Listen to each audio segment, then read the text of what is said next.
o amor do Cristo seja conosco. E mais um dezembro chega em nossas vidas. E, como é tradição, todos nós começamos a refletir mais sobre o Natal, começa a fazer perspectivas, prospecções para o próximo ano. Naturalmente, nós vamos avaliando o ano que se passou. Mais uma vez, espero-se que sim, nós nos rendemos à grandiosidade de Jesus. Mas nunca é muito nós ressaltarmos este tema e falarmos um pouquinho do amado Mestre. E essa noite, a nossa proposta aqui não é fazer uma reflexão vulgar ou uma reflexão que diz a mesma coisa sobre Jesus, embora se assim o fizéssemos já seria grande coisa, porque repetir sobre Jesus nunca é muito, falar o básico sobre Jesus nunca é muito. Para nós termos uma ideia, é só nós refletirmos sobre o que representa o Natal efetivamente para nós, é nós colocarmos a reflexão de como temos tratado o Natal, essa data comemorativa, com os nossos filhos, nossos sobrinhos, as crianças que estão ao nosso lado. Seus filhos, sobrinhos, irmãos mais novos, eles sabem mais de Papai Noel ou mais de Jesus? Dá para ter um parâmetro da sua ligação com o Mestre e com os Evangelhos. Porque é importante nós ressaltarmos às nossas crianças o que representa efetivamente o Natal. O que está sendo feito. Por que nós estamos ali reunidos? Nós acostumamos a dar presentes e esquecemos de falar quem é o aniversariante da data. E qual sentido deveria ter toda aquela troca de presentes. Isso começa com as crianças. Porque quando nós vamos conversar entre nós adultos, nós refletimos, é mais claro isso. E há muitos pais por aí que falam, não, mas eu falo do Papai Noel por conta, da questão pedagógica, lúdica do Natal. Ora, Jesus não tem a parte pedagógica e lúdica? Jesus foi o maior mestre que já se viu e tem toda uma projeção, tem toda uma fala da infância. No Evangelho segundo o Espiritismo tem uma parte destinada às crianças. A doutrina espírita trabalha a infância de forma belíssima para nós entendermos o que representa esta fase no processo evolutivo do espírito. Então nós devemos começar a refletir efetivamente. Mas para refletir com melhor adequação, nós devemos também pensar o que representa o Natal para nós, Jesus para nós, para a gente repassar, para nós conversarmos com as nossas crianças. Essa semana, no início da semana, aconteceu uma coisa engraçada na minha casa. Eu tenho 3 sobrinhos, o mais velho tem 7 anos. E ele chegou no sábado, na verdade no final da semana passada, lá em casa, eles almoçam na minha casa, e falou, mãe, esse ano eu não quero presente de Natal. De mim eles nunca ganharam, nem dos 3 presente de Natal. Eu sou um péssimo tio nesse sentido. Nunca ganhou presente das crianças nem de Natal. Ganho do aniversário, porque para não frustrar a criança também, por uma série de questões, que não importa. Mas de Natal ganha a oportunidade de ir comigo às ruas, de ir ao centro com os pais também, que são espíritas.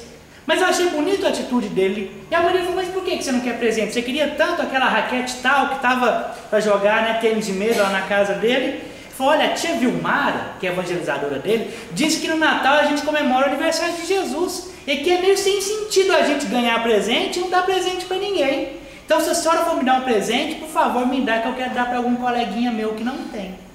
E foi uma atitude espontânea. A professora falou isso para ele, evangelizador infantil, sem criar traumas. Porque tem muita gente que diz, se falar que Papai Noel não existe, que o aniversariante é Jesus, você vai traumatizar a criança. Se você for pedagogo e falar isso, você não conhece muito de projeto educacional infantil. Não conhece muito da pedagogia, do ludicismo verdadeiro da questão. E nessa noite nós vamos tentar deixar mais próximo de nós esse assunto de Jesus. Para que nós não esqueçamos. Ninguém está falando para não falar do Papai Noel, para não trazer essa visão também. Mas seu filho tem quantos brinquedos? Então ele vai ganhar outro, porque ele deu os outros brinquedos que lá estão em casa para outras crianças. Você vai ganhar o que nesse Natal? Que bacana! E o que você vai dar nesse Natal? Não para os seus, para aquele que você não conhece. Qual o presente que você vai dar para o mundo? Qual o presente que você vai ofertar ao aniversariante? Que gostaríamos de começar falando que inclusive nós comemoramos na data errada. Olha o tempo que Jesus é bom com a gente, né? Jesus não nasceu no dia 25 de dezembro. Nunca, não há nenhum lugar escrito que Jesus nasceu nesta data. Jesus não nasceu nem no ano que nós achamos que ele nasceu. Quando nós fizemos a conta de quando Jesus nasceu, foi no século VI, o Dionísio Pequeno. E ele fala que Jesus nasceu mais ou menos no ano 754 da era romana, quando na verdade Jesus nasceu no ano 749. Inclusive na obra de Humberto de Campos tem um diálogo entre Jesus e João Evangelista no século XIX, em que Jesus chama João e fala: ó, meu discípulo bem amado, você se lembra do meu nascimento na terra? Ele fala: sim, Senhor. Mas pena que os humanos, eles confundem, quando o Senhor nasceu na verdade no ano 749, e alguns, por conta do erro cronológico do Dionísios, acham que o Senhor nasceu no ano 754. Então Jesus diz: não, João, não é isso que eu me refiro. As datas cronológicas pouco me importam. O que eu estou dizendo são as circunstâncias evolutivas do planeta Terra. E logo depois dessa conversa com João, ele anuncia o início do Consolador prometido. Ele anuncia a reencarnação de Allan Kardec, para que a doutrina espírita fosse codificada. Então os espíritos não estão importando com essa data. É uma questão física, uma questão que virou também cultural. Colocou-se a data do nascimento de Jesus numa data de uma festa romana do findar do inverno, o solstício dos soles invictus, o solstício nascer do invicto sol. Então era uma festa pagã romana. Alguns atribuem que foi Paulo que foi o primeiro a dar essa ideia, mas depois a igreja assumiu, séculos mais tarde, essa ideia e começou a comemorar o aniversário de Jesus no mesmo dia dessa festa. Nós temos pelo menos 13 divindades que fazem aniversário dia 25 de dezembro, se nós formos olhar nas diversas culturas. Jesus nasceu, segundo alguns pesquisadores, e o mais provável é que assim seja, no mês de fevereiro, na segunda quinzena de fevereiro ou na primeira quinzena de março. É o que mais se indica. Mas discutir isso também é infrutífero. Qual é o sentido disso? Né? Mas algumas coisas já se tornam claras. Quando Jesus foi crucificado na cruz, vocês conhecem, ele na verdade tinha 38 anos. A contagem está errada, não tinha 33. Então quem quando chega nos 33 anos tem a crise dos 33, não precisa ter mais crise com 33, deixa para os 38, né? Porque muita gente fala dessa crise. É com 38, a cronologia está errada. Mas aí nós gostaríamos de começar perguntando para nós mesmos. Uma pergunta que um espírito benfeitor nos faz no livro Em Torno do Mestre. Tem uma história lá que se pergunta: quando, onde e como Jesus nasceu? Para nós nos desvencilharmos da questão da data, da questão do 25 de dezembro, do 15 de fevereiro, do 15 de março, do 8 de fevereiro, não se sabe ao certo. Sabe-se que ele nasceu numa manjedoura, uma estrebaria em Belém, efetivamente. A data ao certo, existem muitos pesquisadores que estão discutindo, que não vai ter sentido nenhum essa discussão. Mas aí essa pergunta do Vinícius, ele cita vários grandes mártires cristãos para falar do nascimento de Jesus. E nós gostaríamos de lançar essa pergunta, para que a gente passe esse mês todo e o ano que vem todo refletindo, sempre trazendo essas perguntas para nós. Se nós formos, por exemplo, em Pedro e perguntar para ele: Pedro, quando foi que Jesus nasceu? Ele não fará referência nenhuma à manjedoura de Belém. Ele vai nos dizer, com os olhos marejados, que Jesus nasceu no pátio da casa de Pilatos, quando pela terceira vez ele negou Jesus e ele percebeu que ele tinha negado a sua própria existência, o sentido do seu viver. Ali Jesus nasceu para ele. Se nós perguntarmos a Paulo de Tarso quando foi que Jesus nasceu, ele não fará referência ao ano de 49, ao ano de 754 da era ocidental, da era cristã. Ele vai nos falar que Jesus nasceu na estrada de Damasco, quando o seu cavalo derrubou e ele viu aquela luz e ouviu da luz: Saulo, Saulo, por que me persegues? Naquele instante Jesus nasceu para ele e ele se fez pequeno, para que esse nascer fosse um nascer maior do que o seu próprio egoísmo e seu orgulho. Ou se perguntarmos para Joana de Cusa, por exemplo, quando foi que Jesus nasceu? Ela vai dizer: Jesus nasceu no dia que eu estava amarrado no madeirinho imundo e o fogo alcançou o meu corpo, e eu senti uma mão pegando no meu ombro e falar: Joana, não sofras, eu estou aqui e vim te buscar. Foi no dia da minha desencarnação que Jesus nasceu para mim. E se nós sairmos perguntando na história para várias pessoas conhecidas, famosas ou não famosas, cristãos verdadeiros, ou mesmo não cristãos, mas que foram pessoas que se dedicaram ao amor ao próximo, quando, onde e como Jesus nasceu, nós vamos ficar perplexos com as respostas possíveis. Com Cada momento, cada situação em que Jesus nasce ou renasce para cada um desses seres. E para nós? Quando foi que Jesus nasceu? Se é que ele nasceu. Na primeira perspectiva, na primeira ordem, é comum nós todos falarmos que nasceu. De fato deve ter nascido. Tomara que sim. Mas será que eu consigo refletir efetivamente? Será que eu estou permitindo que Jesus nasça? Porque comemorar o Natal, que virou cultural, é se assumir cristão. Se você não for cristão, não tem sentido você comemorar o Natal.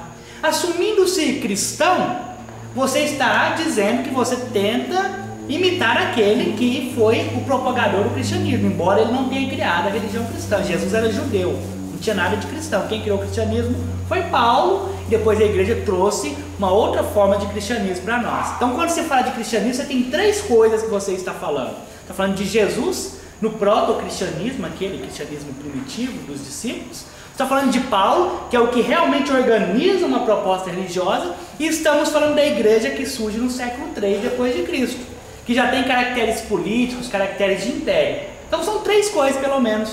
E se nós falarmos hoje o que é o cristianismo, nós estamos falando de milhares de coisas diferentes. Mas nós não podemos perder a essência. O que é ser cristão? O que representa comemorarmos o aniversário de Jesus? Colocarmos essa data do ano de Natal, natalício do Mestre em nossos corações, refletindo se ele efetivamente nasceu para nós. E se ele nasceu para nós, como perceber que ele nasceu? Como demonstrar que eu realmente consigo refletir sobre essas questões? Porque todos nós já lemos ou conhecemos o Evangelho, porque faz parte da nossa cultura. Pelo menos os 4 Evangelhos, todos nós conhecemos partes deles.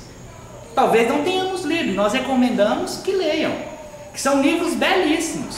A nossa compreensão, inclusive, do Espiritismo se torna bem melhor quando eu leio os 4 Evangelhos. É tão mais belo ler o Evangelho segundo o Espiritismo quando você já leu os 4 Evangelhos. E aí emenda a vontade de ler e lê toda a Bíblia. Lê os Evangelhos apócrifos, 102 Evangelhos, e continua a sua leitura. Nós vamos ficar embevecidos com a beleza daquelas escrituras. E também com os equívocos dos apócrifos, os equívocos que tem no Antigo Testamento, mas são os livros que mostram a história do Ocidente. Você não entende a sua história se você não lê a Bíblia. Você lê a Bíblia de ponta a ponta, lê a obra de Platão, lê a mitologia grega, é você entender por que o Ocidente é desse jeito e não é de outro jeito. Você pode ler como livros religiosos, ou você pode ler como livros que fundamentam a existência de um grupo de pessoas encarnadas na parte ocidental do orbe. Olha a importância desses livros. Mas Jesus transcende isso. É muito belo ler principalmente o Evangelho de João. O Evangelho de João, que ele é o Evangelho místico. Os 3 primeiros Evangelhos, o de Mateus, que foi o primeiro, Marcos e Lucas, eles são chamados de Evangelhos sinópticos, que eles podem se olhar numa mesma vertente. Eles têm uma cronologia, eles têm uma genealogia de Jesus. O Evangelho de João é chamado de Evangelho pneumático. Em termos espíritas, o Evangelho mediúnico. Tanto é que os outros evangelhos fazem uma genealogia de Jesus, tentando provar que ele vem de Davi. João não faz genealogia nenhuma, ele começa dizendo: no princípio era Logos, o Logos se materializou e a luz brilhou nas trevas, mas as trevas não compreendem a luz. Olha que belo você começa, né? É daquelas frases que valem uma obra toda. E o livro é todo lindo. E é no Evangelho de João que nós vamos ver Jesus falar sobre a sua natureza. Em vários capítulos, principalmente no capítulo 8, 9, 10 e no capítulo 13, Jesus mostra a sua natureza espiritual. Ali ele mostra para os discípulos, para os fariseus, quem ele é. E nós gostaríamos de ressaltar esse aspecto de Jesus. Porque ao lermos o Evangelho, nós ficamos embevecidos de fato. É lindo. É de nos emocionar. João termina o Evangelho dele dizendo: está aqui o testemunho daquele que viu todos esses fatos. Isso quer dizer muito. Não sei se vocês sabem, tanto Marcos quanto Lucas não conheceram Jesus. O Evangelho de Marcos e Lucas foram narrativas, eles não conviveram com Jesus. Mateus conviveu, Jesus chamava Mateus de Levi. Só que, por exemplo, na hora do Calvário, Mateus não estava lá. O único discípulo que lá estava era João, que viu o que estava escrito. Então, como fonte historiográfica, é ele o mais confiável. E você vai ver divergências do que Jesus falou naquele momento. Ele termina este evangelho belíssimo dizendo: eis o testemunho daquele que viu tudo isso que vos escreve. Porém vos digo, que se juntássemos todos os escritores da terra, seria impossível descrever todas as curas, milagres e profecias de Jesus. Porque aqui não há nada do que foi feito, só um pequeno resumo daquilo que essa mão pode escrever. João termina dizendo: olha, nós falamos, não dissemos nada. Isso do aspecto material da vida do Cristo. E o aspecto espiritual? E a doutrina espírita é sublime por conta disso. Ela busca, dentro das filosofias, das religiões espiritualistas do passado, essas verdades sobre a natureza do Cristo. E traz mais revelações. Nós, quando falamos de Jesus, pessoal, nós estamos falando de um Espírito que estava aqui nesta região, há 5 bilhões de anos, pelo menos. A gente consegue conceber o que é isso? Nós estamos falando de um Espírito que projetou este planeta sobre os desígnios de Deus. Ele é o coordenador do projeto evolutivo deste planeta. Ele reuniu a falange de espíritos de luz e coordenou, utilizando química, física e todas as ciências necessárias, biologia, para compor este planeta. Fez estudos antropológicos, estudos espirituais, estudos psíquicos. O seu perispírito, que é aquilo que vai sobrar quando o seu corpo físico perecer, que aquilo não é espírito, ainda é matéria, foi Jesus quem projetou o seu perispírito. Jesus é um espírito que, apesar de coordenar todo este planeta, ele sabe o nome de cada um de nós, individualmente. Ele consegue nos perceber. E através dos seus mensageiros de amor está ao nosso lado o tempo todo. Todos aqui já frequentaram ou frequentam a escola, voltaram a frequentar a faculdade. Toda instituição de ensino tem um PPP, Projeto Político Pedagógico. A Terra é uma instituição de ensino. A Terra, na sua macrovisão, ela é um hospital psiquiátrico, diga-se de passagem. Então nós somos doentes psiquiátricos que temos também problemas físicos. Estamos tentando curar a nossa psique. Até é um hospital psiquiátrico, mas simultaneamente é uma escola. Se é uma escola, ela tem que ter o projeto. Mas o projeto da Terra não é o PPP, é o PEP, Projeto Evolutivo Pedagógico. O coordenador pedagógico desse projeto é Jesus. O diretor é Deus. Então há um projeto para esse planeta, um projeto que começou, a ciência nos fala que a Terra foi criada aí depois que aquela fagulha, né, incandescente do Sol, aquele amontoado de energia que se deslocou do Sol, entrou em contato com uma nebulosa aqui próximo e criou a Terra. Tem uns que falam de 3,7 bilhões de anos, outros 4 bilhões de anos, né? Já que chegou a bilhões, diferença de 3 milhões de anos não significa quase nada, a gente não vai discutir isso. Não é? Mas Jesus estava aqui antes disso. Emmanuel, no livro A Caminho da Luz, vai falar que Jesus e os outros espíritos crísticos dessa constelação estavam aqui quando as balizas do sistema solar foram lançadas. Nós estamos falando de um espírito, uma galáxia, ela tem mais de 4 bilhões de anos, 14 bilhões de anos. Jesus tem pelo menos 14 bilhões de anos. 14 bilhões de anos. A gente consegue projetar isso em nossa razão, que é tão limitada, tão pequenininho. Nós estamos falando deste Espírito, daquele Espírito que preparou essa escola para te receber, que recebeu os degredados dos outros planetas, que recebeu cada um de nós, que acompanha aqueles que começaram aqui na Terra o seu projeto evolutivo. E como é uma escola, a Terra, toda escola tem fases. Nós aí aprendemos no Evangelho segundo o Espiritismo e na doutrina espírita 5 categorias de mundos que esses espíritos e que esse Espírito Jesus, neste planeta especificamente, coordena. Então nós já fomos planetas primitivos, estamos sendo planeta de provas e expiações, passaremos para a regeneração, né? Um dia chegaremos a ditosos, provavelmente não seremos selectos, porque a gente não vai ser uma estrela, a Terra não tem condições para isso. E quando nós vamos entendendo isso, a gente vai entender por que a Terra é uma escola e como ela se comporta assim. Nós estamos passando por aquele momento de transição que esse Espírito está coordenando. Que ele está nos convidando a nos adequarmos a esses novos padrões vibracionais. Nós estamos terminando o ensino fundamental espiritual. A gente está chegando no 9º ano. Está acabando. Até o findar deste século, nós não seremos mais planetas de provas e expiações. Não tem jeito mais. É castigo de Deus? É castigo de Jesus? Não, é um projeto. A vida segue, como dizia Heráclito, a única coisa constante no universo é o movimento, está tudo evoluindo, o planeta tem que passar por isso. O que vai acontecer com aqueles alunos que reprovaram no 9º ano? Eles vão ter que repetir o 9º ano ou 8º ano do ensino fundamental. Vão ter que ir para um planeta que se comporta como um planeta de ensino fundamental, porque nós vamos para o ensino médio agora. O ensino médio é mais curtinho do que o ensino fundamental. Só tem 3 anos na Terra, não é? Lá no livro A Gênese, de Allan Kardec, vai dizer: os planetas de regeneração são planetas de curta duração. Porque é quando o doente sai da UTI e vai para a convalescência, está se melhorando porque ele vai passar para planetas melhores.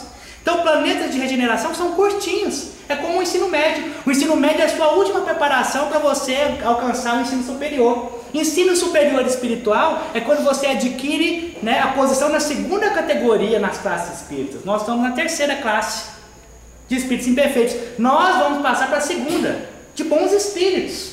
Os bons espíritos são os que terminaram o ensino médio. Aí nós vamos tornar trabalhadores do Senhor, como Bezerra, como Maria, como Chico, até galgarmos o nosso projeto evolutivo a sermos Cristos também. Seja qual for a nomenclatura que em outro planeta se dê para esses espíritos, nós chamamos de Cristos, que é a palavra que se adequa a nós. É desse espírito que nós estamos falando. É desse espírito que nós vamos comemorar o aniversário daqui a alguns dias. É desse espírito que, neste momento, a Terra está toda composta do seu magnetismo. E já nos falam os espíritos. É comum, é fato. Na época de dezembro, todos os espíritos sabem disso que eu estou falando para vocês. Sabem muito mais. Mas eles se aproximam da Terra. Todos aqueles espíritos dos apóstolos estão próximos de nós agora. Faz parte para a limpeza psicosférica da Terra. Eles vêm. Tem uma entrevista de Humberto de Campos com Judas Iscariotes no mês de dezembro, no dia 6 de dezembro mais especificamente, em que ele está lá e o povo malha Judas ainda, né? E Judas já é um espírito de luz. A gente até hoje está malhando, coitado.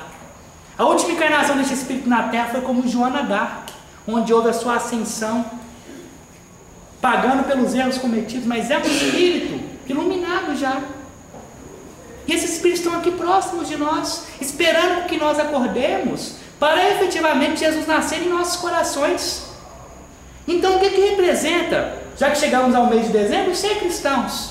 É batismo? Muitas vezes nós achamos, né, eu conheço muitas pessoas, trabalho somente com religião na minha área de pesquisa, então muitas pessoas acham que o espírita não é cristão, porque nós não temos um ritual litúrgico de adesão, de iniciação. E todas as outras religiões têm. Mas o engraçado é que quando Jesus foi batizado, ele foi batizado por João Batista. João Batista era cristão? Ele era judeu, né? Jesus se batizou para ser judeu, não batizou para ser cristão. Onde é que está escrito que para ser cristão tem que ser batizado? Porque quando está escrito no Evangelho, eu te batizo pela água e pelo Espírito, é para ser judeu. Depois Pedro fala, Jesus batizava em Espírito. Como é que batiza em Espírito? Como é que funciona isso? Batizar em Espírito é aderir à proposta maior. É fazer o que Jesus fazia. É se aceitar como cristão. A palavra cristianismo significa literalmente aqueles que imitam Cristo, imitadores de Cristo. Dizer que eu sou cristão é dizer que eu estou tentando fazer o que Jesus fazia. Está muito distante? Ora, por isso que ele manda os seus mensageiros. Para nós tentarmos seguir os seus ensinamentos. Enquanto nós achamos que Jesus, que o cristianismo é um livro, são vários livros, nós vamos estar equivocados em relação a isso. O evangelho, o cristianismo é um jeito de viver. É o jeito que eu escolhi de viver. Os evangelhos nada mais são do que a descrição do que Jesus fez. Jesus nos trouxe uma maneira de viver, e é assim que Ele espera que nós vivamos. Não quer dizer que de hoje para amanhã eu vou ser perfeito. Quer dizer que eu vou começar a melhorar hoje. Quer dizer que eu vou começar a refletir sobre essas grandes questões. Porque enquanto eu fugir da reflexão, eu não vou ter essa percepção maior. Eu vou me esconder no meu isolamento, eu vou me sentir solitário, eu vou me revoltar perante a dor. Ser cristão é justamente fazer o que Jesus fala lá no livro de João. Quando nós amamos os outros, uns aos outros, como Ele nos amou. É lindo, não é? Essa passagem, está lá no capítulo 8, depois no capítulo 13. Um pouco antes de Jesus anunciar o Consolador, ele fala: olha, eu vos deixo um outro mandamento, um último mandamento. Amai-vos uns aos outros como eu vos amei. Pena que as pessoas terminam nessa frase, a segunda mais bonita ainda. Se vocês amarem uns aos outros como eu vos amei, vós não sereis mais os meus discípulos, vocês serão meus amigos. Olha que coisa linda. Todas as vezes que eu leio essa parte eu choro. Imagina Jesus te chamar de amigo. Já parou para pensar nisso? Você não vai ser mais servo, discípulo. Vós serão meus amigos. Tanto é que lá no último capítulo de João, quando Jesus se materializa, aparece pela terceira vez para os discípulos, e ele chama Pedro. Antes de ele chamar Pedro, e o engraçado é que quando ele aparece ali, os discípulos estão pescando e aparece um homem no beira da praia. Para a gente entender o que é um espírito crítico. Eles olham e ficam perguntando: quem que é aquele homem? É engraçado, como é que eles não conhecem Jesus? Como é que Jesus estava, será? Porque aquela figura que ele tinha antes não era, porque eles não reconheceram. E quando eles foram chegando perto, pela vibração, eles percebem que é Jesus. Pedro estava despido, ele fica com vergonha e se veste. Que vem aquele fato evangélico da pesca milagrosa, não é? Que vários peixes são pescados, as redes de Pedro se enchem, os discípulos ficam felizes. E ele chama Pedro. E ele fala para os discípulos: meus amigos, aqui estou. É a primeira vez que a gente vai ver Jesus chamar os discípulos de amigos. Quer dizer, aqueles homens, eles conquistaram o patamar de serem amigos de Jesus. Eles ganharam o maior título que alguém pode ter, o título de cristãos. Olha que honra, cada um daqueles. Pedro, analfabeto, com dificuldades familiares, com dificuldades interiores. Simeão, que morria de raiva dos outros discípulos, porque ele era muito velho, os outros eram muito novos, e ele achava que não dava conta do serviço. João, que era um rapazote, que amava Jesus incondicionalmente, mas temia. André, Tiago e os outros, com todas as dificuldades, que eram muito semelhantes às nossas. Eles alcançaram o título de amigos de Jesus, porque eles aprenderam a se amar. Olha que lindo. Deve ser muito bonito, eu fico imaginando você chegar lá, Jesus aparecer para você mais uma vez, te chamar de amigo. Quem é que não quer ser amigo de Jesus? Então ser cristão é amar ao outro como Jesus nos amou. Não precisa de batismo, não precisa de ritual de iniciação. Não estamos desmerecendo isso de forma alguma. Nós só estamos dizendo que não adianta a prática litúrgica se não há a exemplificação. Jesus dizia aos discípulos: vão e levem meu evangelho. Ele não falou para pregar, ele não falou para ensinar, ele falou para levar. Como é que você leva um evangelho? Na ação. Porque o evangelho é ação, não é só pregar. Falar tudo isso que eu estou falando aqui é de certa forma muito fácil. Fazer é outra coisa. Levem o meu evangelho. Levar o evangelho é nós levarmos o evangelho de Jesus na mão que constrói, ao invés de destruirmos. Nos olhos que veem as coisas boas, ao invés de só repararmos as coisas ruins. Na boca que silencia, quando é preciso silenciar, se a minha palavra não vai colaborar em nada. Ou na mesma boca que fala aquilo que constrói e edifica. É levar o evangelho no meu jeito de ser, nos meus abraços, nas minhas palavras. Quantas pessoas nós abraçamos no dia de hoje? Às vezes nós estamos tão preocupados com o nosso patamar evolutivo, é muito simples. Quantas pessoas você abraçou hoje? Quantas pessoas você fez sorrir? Você quer saber como você evolui? É só você se perguntar. A grande questão na Terra é quantos sorrisos você promove. É por isso que tem a palavra engraçado, né? A palavra engraçado é aquele que está cheio de graça. A palavra caridade vem do grego, haris, a palavra grega haris, que se escreve charis, traduz-se como graça. Então caridade significa literalmente colocar a graça de Deus em ação. Caridade é isso. A palavra caridade é colocar a graça em ação. É compartilhar a graça de Deus. Por isso o lema da doutrina espírita é: fora da caridade não há salvação. Se eu não movimento a graça de Deus que tem em mim, compartilhando com o meu próximo, eu estou perdido. Significa isso, literalmente. Caridade é você fazer o outro sorrir. Quando eu colaboro com o meu próximo, com um abraço, com um bem material, com a caridade moral, que é a mais difícil, eu faço ele sorrir. me torno engraçado. E também sorrio também, porque estou engraçado, cheio de graça. Quando eu sufoco a caridade que é em mim, a graça de Deus, eu me torno desgraçado, por não perceber as energias que me envolvem. Não existe ninguém sem a graça divina, existem pessoas que sufocam essa graça. Sufocar essa graça é agir de forma egoísta, é não compartilhar o que você tem com o próximo, seja conhecimento, seja abraços, seja palavras amigas, seja os bens materiais. Às vezes nós mesmos estamos trabalhando para as nossas desgraças. E a nossa reflexão sobre Jesus hoje é uma reflexão sobre Jesus em nós.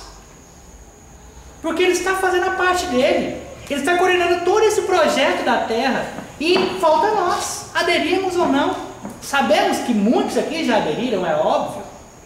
Mas não cabe a mim falar, não cabe ao companheiro do lado falar. Cabe a você mesmo falar para você. É uma ação, uma atitude que só você pode fazer por você mesmo.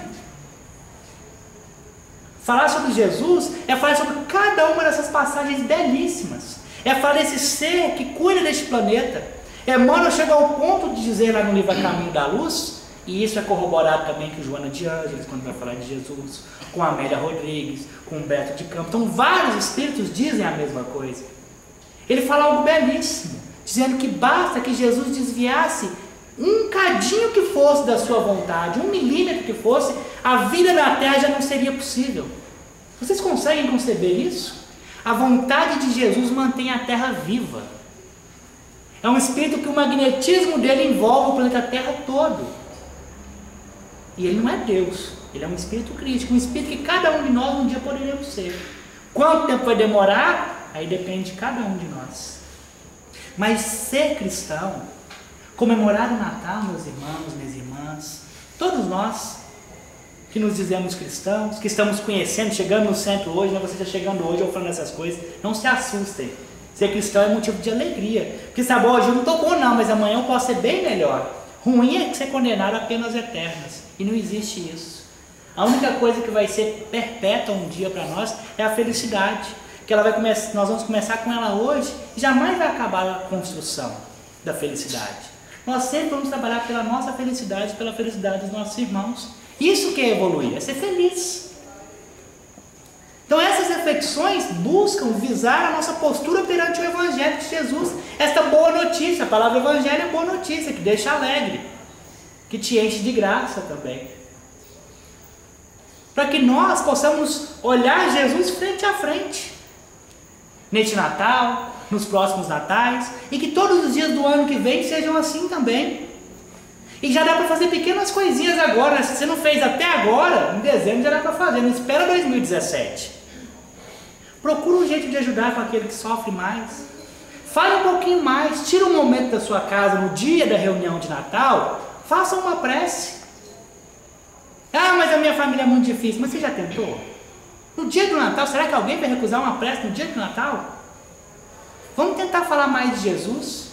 O mundo está do jeito que está porque nós estamos, por escolha própria, nos afastando dos ideais de Jesus. Porque nós não estamos entendendo o que Jesus quis dizer para nós. E para encerrarmos este momento, né, infelizmente o tempo é pouco para falarmos tudo o que é possível falar. Mas que essas breves reflexões, muito simples e simplórias até, sirvam para nós voltarmos para casa hoje, pensando um bocadinho mais, com pelo menos curiosidade de abrir o Evangelho. E ler um pouquinho sobre Jesus. Revigora essas passagens de Jesus. Amélia Rodrigues diz que não há nenhum elemento na Terra com maior magnetismo do que as passagens do Evangelho. De tal forma que cada vez que ouvimos citar uma passagem evangélica, o nosso espírito consegue visitar essas passagens, porque elas estão vivas na psicosfera terrena. Você consegue ver. Por isso é emocionante. Então rememore essas passagens. Lembra aí de alguma passagem de Jesus que você gosta? Vai lá na internet, hoje está fácil. Escreve no Google a passagem que você gosta, aparece. Você precisa nem saber o capítulo de cor. Rememora isso. Conta isso para alguém essa semana. Olha, você já ouviu aquela passagem de Jesus? Porque a gente fala de tanto pensador, de tanto palestrante motivacional, isso e aquilo, mas do maior a gente não fala. Eu até hoje eu desconheço um pensador mais poderoso. Se você analisar Jesus como um pensador, um filósofo, ele é mais brilhante do que qualquer um. Ele falou coisas que o Kant falou. Ele falou coisas que Spinoza falou. Muito depois, que Giordano Bruno falou, que Descartes falou. Se você analisar ele como físico, coitado do Albert Einstein. Ele falou do multiverso muito antes. Para falar de física e do multiverso, ele falou há muitas casas namoradas do meu pai. Quando ele quis falar de política, antes de Maquiavel fundar a política moderna, ele falou: dai a César o que é de César e dai a Deus o que é de Deus. Não dava para ele falar com os termos adequados. Não há nenhum físico que entende mais de física que Jesus, nenhum filósofo que entende mais de filosofia que Jesus, nenhum psicólogo que entende mais de psicologia do que Jesus. O que o Freud falou, ele falou, está lá no Evangelho. Eu não estou falando nem de livro espírita ainda. Se a gente for para os livros espíritas, nós vamos assustar com o quanto ele disse dessas coisas. Então leiamos, rememora isso e conta para alguém. Faz esse pequeno exercício, essa corrente que o bem neste mês, que eu sei, estou vendo brinquedos aqui, agora vamos falar desses brinquedos, que é uma oportunidade de caridade. Se você ainda não achou que você vai fazer nesse final de ano, além das festas, ajude alguém que não tem condição de ter uma ceia natalina, uma festa. Mas também conte uma história de Jesus. Você pode salvar uma vida com esse processo. E para encerrar, lembrando uma historinha lá do livro Jesus no Lar, uma história real, de Neio Lúcio. Depois que Jesus fundou o culto do Evangelho no Lar, lá no 3º capítulo, então várias reflexões. Aí Sara, esposa de Benjamin, estava vendo tudo aquilo que Jesus estava falando. Ela achava tudo aquilo muito bonito, mas ela estava incomodada com o que Jesus estava dizendo, porque ela se sentia culpada. Então, no meio daquela multidão, tinha muitas pessoas, ela levantou a mão e falou: Senhor, como ela estava indo numa casa, tudo isso que o Senhor falou me comove muito. Isso realmente é muito bonito. Eu tenho acompanhado o Senhor em todas as suas pregações. No Tiberíades eu estive em todas. Mas, Senhor, todas as vezes que me confronto com os seus ensinamentos, eu já não sei mais o que eu faço. Eu ainda sou uma pessoa muito ciumenta. Se alguém se aproxima de alguém que eu gosto, eu não gosto. Se alguém pega alguma coisa que é minha, eu não admito porque é meu. Senhor, eu não consigo imaginar uma vida em que eu tenha que pensar antes no outro do que pensar em mim. Primeiro que ela tem que ter muita coragem para falar isso, né? Para Jesus, eu fiquei impressionado a primeira vez que eu li isso. Gente, imagina você levantar numa multidão, aqui você não faria isso, imagina se fosse Jesus aqui na frente. Aí logo, né, como estava em família, muitas pessoas vão comentar, vão tentar ajudar. A esposa de Pedro falou: olha, preciso de boa vontade. Pedro falou: olha, se a gente tiver fé em Deus, a gente vai superar todos os problemas. Aí conversa vai, todo mundo, né, dando um pitaco ali, tentando ajudar. Aí de repente aquela assembleia de pessoas vai ficando calada, porque eles queriam ouvir o que Jesus tinha a dizer. E foi muito bonito a resposta do mestre, porque ele não deu resposta, ele fez duas perguntas. A primeira pergunta que ele fez foi: Sara, qual é o ofício da tua casa? Quer dizer, o que dá sustento para sua casa? Lá, você e o Benjamin, seus familiares, seus filhos. Senhor, eu e meu esposo Benjamin, nós somos criadores de cabras. E é através do leite dessas cabras que nós trazemos o provento para casa. É isso que mantém. Jesus faz a segunda pergunta: Sara, para que esse leite que vocês comercializam esteja bom para o consumo, como é que vocês cuidam dos vasilhames, onde ele é depositado? Senhor, nós cuidamos com toda a atenção do mundo, de tal forma que quando nós fazemos a ordenha e vamos colocar o leite nesses vasilhames, nós lavamos todos os vasilhames, um por um, tirando todas as sujeiras, porque se nós colocarmos o leite num desses vasos e tiver uma sujeira, no outro dia ele já não está bom para o consumo, nem o nosso, muito menos para comercializarmos. É preciso que o leite esteja puro. Dessas duas respostas de Sara, ele dá a resposta que ela queria. Muito bem, Sara. Eis o grande ensinamento dos céus. Para que o reino de Deus se faça em nós, nós devemos ser vasos limpos. Porque senão o reino de Deus vai se misturar com a imundície de nosso ser. E nós vamos fazer com esse reino coisas errôneas. E aí nós entendemos por que teve gente que utilizou a religião para caçar, para fazer discurso moralista, para fazer o mal. Se nós aprendemos tudo isso que nós estamos aprendendo e nossos vasos são sujos, essa sublimidade vai se misturar com nossa sujeira e nós vamos fazer a coisa errada. E depois que todo mundo ficou embevecido com isso que Jesus falou do reino de Deus, e começa a comentar, Jesus se levanta delicadamente, chega ao ouvido de Sara e diz para ela: Sara, o orvalho caído no lírio-alvo. Imagine assim, um orvalho entrando em contato com o lírio-alvo. É diamante. Mas o mesmo orvalho caído na poeira do caminho se transforma em lama suja. Nunca te esqueças desse aprendizado sublime que a natureza nos dá. E nós estamos encerrando essa noite falando de Jesus, perguntando: nós somos o lírio ou nós somos a poeira do caminho? Porque o Evangelho de Jesus está se derramando sobre nós. Quais as imundícias que nós temos que limpar para que Jesus possa nascer hoje, amanhã, depois e por todo sempre em nossos corações? Esses são os vasos que nós somos. Nos perguntemos isso todos os dias. Uma boa noite a todos e que Deus guie os nossos passos.